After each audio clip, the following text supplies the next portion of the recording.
भारतीय अर्थव्यवस्था class 12th की पाठ्य पुस्तक जो सीबीएसई के अंदर लागू की गई है और आपके फाइनल एग्जामिनेशन के अंदर 40 मार्क्स के थ्योरेटिकल पोर्शन में ये आता है। आपके लिए बहुत ही लाभदायक, बहुत ही आसान लफ्जों में लेकर के आ रहा हूँ इस सीरीज को, जहां पर हम भारतीय अर्थव्यवस्था को एक कहानी के माध्यम से पूरा करेंगे और आपको इसको पढ़ने में मजा भी आएगा और आपकी रुचि भी बढ़ेगी। हाँ, हम इस पाठ्य पुस्तक के अंदर हम देखेंगे कि कैसे हमारे भारतीय अर्थव्यवस्था को गुलाम बनाया गया और उसके बाद हमारी भारतीय अर्थव्यवस्था का विनाश कैसे किया गया, हनन कैसे किया गया और फिर हमारी भारतीय अर्थव्यवस्था ने किन किन नीतियों के माध्यम से अपनी अर्थव्यवस्था को सुधारा और विकासात्मक कार्य किए। आज जो हम हैं या जहां पर हमारी अर्थव्यवस्था खड़ी होती है, हम इस लायक कैसे बने, सरकार की ऐसी कौन सी नीतियां रही, इन सभी चीजों को इस पाठ्य पुस्तक के माध्यम से हम करेंगे। तो शुरू करेंगे अध्याय 1 से, जो हमारा है स्वतंत्रता प्राप्ति के समय भारतीय अर्थव्यवस्था। तो चलिए शुरू करते हैं।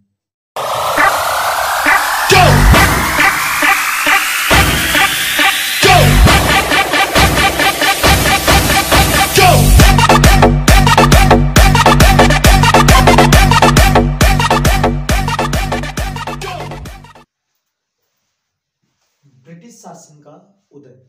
सन 1757 में प्लासी के युद्ध के दौरान ब्रिटेन भारतीय अर्थव्यवस्था के अंदर अपनी नींव रखता है और यहीं से ब्रिटिश शासन का उदय होता है। ब्रिटिश शासन का मुख्य उद्देश्य, ब्रिटिश शासन का मुख्य उद्देश्य हमारे देश में आने का ये था कि वो हमारे देश की अर्थव्यवस्था को पोषक अर्थव्यवस्था के रूप में इस्तेमाल कर सके। पोषक अर्थव्यवस्था के रूप में वह हमारे देश से प्राकृतिक और मानवीय संसाधनों का इस्तेमाल अपने देश की अर्थव्यवस्था, मतलब ब्रिटेन की अर्थव्यवस्था के गौरव के लिए, ब्रिटेन की अर्थव्यवस्था को चमकाने के लिए कर सके। और इसके लिए वो जहां तक कर पाया वहां तक हमारे देश के सभी संसाधनों के साथ हनन किया और इनका विनाश किया। औपनिवेशिक शासनकाल के दौरान आर्थिक विकास का निम्न स्तर। पहले बात करते हैं औपनिवेशिक शासनकाल किसे कहा जाता है। औपनिवेशिक शासनकाल दो देशों के मध्य राजनीतिक और आर्थिक संबंध को दिखाता है, जिसमें एक देश शासक और दूसरा उसका गुलाम होता है। शासक हमारे देश के ऊपर ब्रिटेन था और हम उसके क्या थे, गुलाम थे। इसका मतलब हम उसके उपनिवेश थे। जहां एक देश शासक और दूसरा उसका उपनिवेश होता है। उपनिवेश मतलब कि एक तरीके से गुलाम। शासक देश ही सभी राजनीतिक नियंत्रण और आर्थिक नीतियों का गठन करता है, जिसे उपनिवेश देश को मानना पड़ता है। तो औपनिवेशिक शासनकाल के दौरान, इसका मतलब ब्रिटिश शासनकाल के दौरान आर्थिक विकास का निम्न स्तर। इसको देखने से पहले हमें यह समझना पड़ेगा कि ब्रिटिश शासनकाल के पूर्व, इसका मतलब जब ब्रिटिशर्स हमारे देश के अंदर नहीं आए थे, उससे पहले भारतीय अर्थव्यवस्था कैसी नजर आती थी। तो देखो, जब ब्रिटिशर्स हमारे यहाँ पर नहीं आए थे, इसका मतलब सन 1757 से पहले यदि हम क्या करते हैं, यदि हम अपने भारतीय अर्थव्यवस्था को देखते हैं तो हमें अपने भारतीय अर्थव्यवस्था के बारे में 3 बातें नजर में आती है। सबसे पहले हमारी भारतीय अर्थव्यवस्था समृद्ध थी। इसका मतलब हमारी भारतीय अर्थव्यवस्था आत्मनिर्भर थी, हमारी भारतीय अर्थव्यवस्था खुशहाल थी और हम स्वतंत्र थे, किसी के गुलाम नहीं थे। हम हर तरीके से खुश थे, मनमौजी थे। हमें सोने की चिड़िया कही जाती थी। इसीलिए हमारी अर्थव्यवस्था को समृद्ध अर्थव्यवस्था बोला गया है। और इस देश के अंदर, हमारे देश के अंदर प्राकृतिक संसाधन और मानवीय संसाधन भर भर करके था। इसीलिए हमारी अर्थव्यवस्था के बारे में कहा जाता है कि यह एक समृद्ध अर्थव्यवस्था थी। दूसरा, कृषि प्रधान। कृषि प्रधान अर्थव्यवस्था इसलिए माना जाता है क्योंकि यहाँ की लगभग जनसंख्या अपनी आजीविका के लिए कृषि क्षेत्र पर निर्भर थी। लगभग इस देश की 2/3 जनसंख्या अपनी आजीविका के लिए, इसका मतलब 75% जनसंख्या अपनी आजीविका के लिए कृषि पर निर्भर थी और इसीलिए हमारे देश को कृषि प्रधान देश कहा जाता है। लगभग 75% जनसंख्या। और तीसरा, हमारी अर्थव्यवस्था के बारे में कहा जाता था कि हम हस्तशिल्प उद्योग के अंदर सुविख्यात थे। विश्वव्यापी बाजार के अंदर हम सुविख्यात थे। इसका मतलब वर्ल्ड वाइड मार्केट रेपुटेशन को एंजॉय कर रहे थे। मतलब जब ब्रिटिशर्स हमारे यहाँ पर नहीं आए थे, इससे पहले से ही हम अन्य देशों के साथ आयात एवं निर्यात किया करते थे हस्तशिल्प उद्योग के माध्यम से। हस्तशिल्प उद्योग के अंदर वस्त्र उद्योग, महंगी धातु और जो महंगे पत्थर होते हैं, इन सभी के कला के लिए हम क्या थे? फेमस थे। इन सभी के कला के लिए हम प्रसिद्ध थे। हमारे यहाँ के जो कलाकार थे वो बहुत ही ज्यादा, उनकी कलाकारी फेमस थी और वो जिन मटेरियल्स का इस्तेमाल करते थे वस्त्र का निर्माण करने के लिए, कीमती धातुओं का निर्माण करने के लिए या पत्थरों के लिए, वो बहुत ही अच्छी गुणवत्ता की हुआ करती थी। तो अच्छी गुणवत्ता के कच्चे माल और अच्छी कलाकारी जब मिल करके किसी भी वस्तु का निर्माण करेंगी तो वहां पर वस्तु की गुणवत्ता अपने आप ही क्या होगी? अच्छी होगी, जिसको पूरा बाजार डिमांड करता था, पूरा बाजार उन वस्तुओं की मांग करता था और हम विश्वव्यापी बाजार के अंदर एक अच्छी खासी रेपुटेशन एंजॉय कर रहे थे, एक अच्छा खासा नाम बना करके बैठे हुए थे। तो हमारी अर्थव्यवस्था समृद्ध थी, कृषि प्रधान थी और हस्तशिल्प उद्योग के लिए हम फेमस थे। इसका मतलब हम खुशहाल थे और हमारे यहाँ पर हर किसी को कोई समस्या नहीं थी। प्राकृतिक संसाधन बहुत ज्यादा थे, यहाँ पर ऊपर वाले का आशीर्वाद था।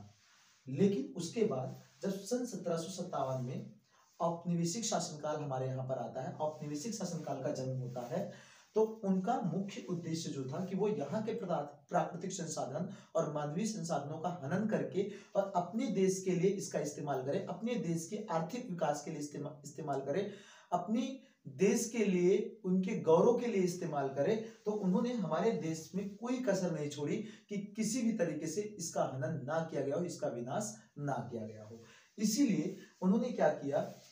इसीलिए बोला जाता है कि औपनिवेशिक शासनकाल के दौरान आर्थिक विकास का निम्न स्तर रहा। क्यों? क्योंकि वो हमारे देश से कच्चे माल को लेकर के अपने देश जाया करते थे और वहां की आधुनिक मशीनों के द्वारा इन कच्चे माल से निर्मित वस्तुएं बना करके ला करके हमारे देश के अंदर बेच दिया करते थे।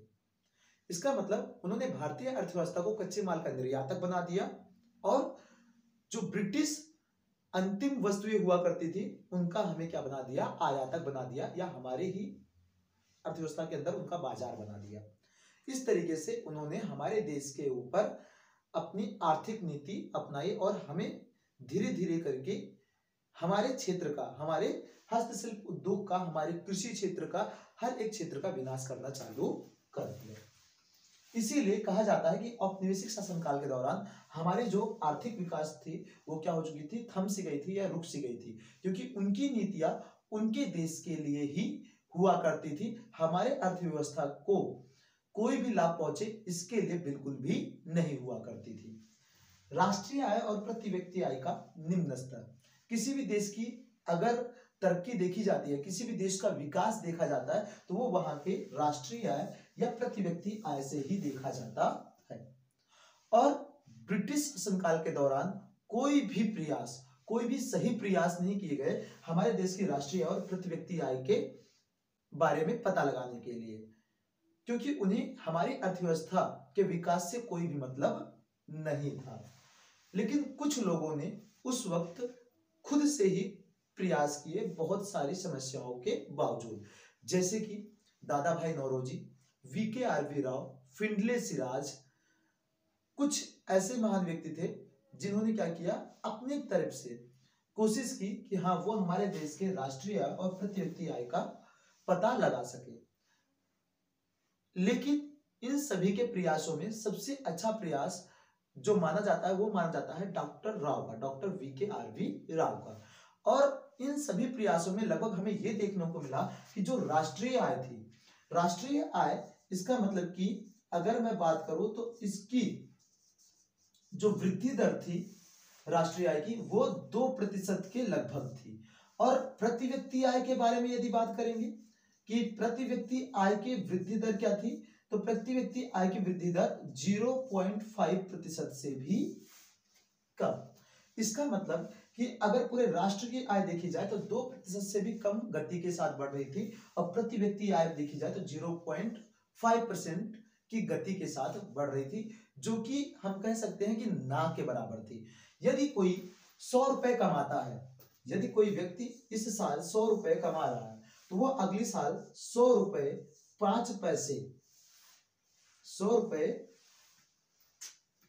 5 पैसे क्या करेगा, कमाएगा। ये 5 पैसे नहीं, सॉरी 50 पैसे कमाएगा, ठीक है। तो एक बात बताओ, इससे अच्छा है कि इस आय में कोई भी वृद्धि ना ही हो, तभी क्या है, बेहतर है। तो ये कुछ हमारे अर्थव्यवस्था के अंदर देखने को मिलता था।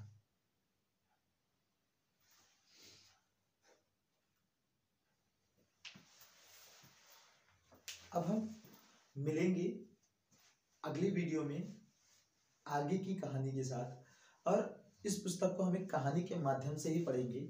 जब इन कड़ियों को आगे आप जोड़ते जाओगे तो आपकी पुस्तक भी कंप्लीट हो जाएगी, और आपको अच्छे से नॉलेज भी आ जाएगा कि हमारे अर्थव्यवस्था का विकास कैसे गतिहीन हुआ, कैसे इसका विकास रुक सा गया, और सरकार की क्या नीतियां रही इन गतिहीन अर्थव्यवस्था को विकास के पथ पर लाने की। तो मिलते हैं अगले वीडियो में फिर इसके आगे।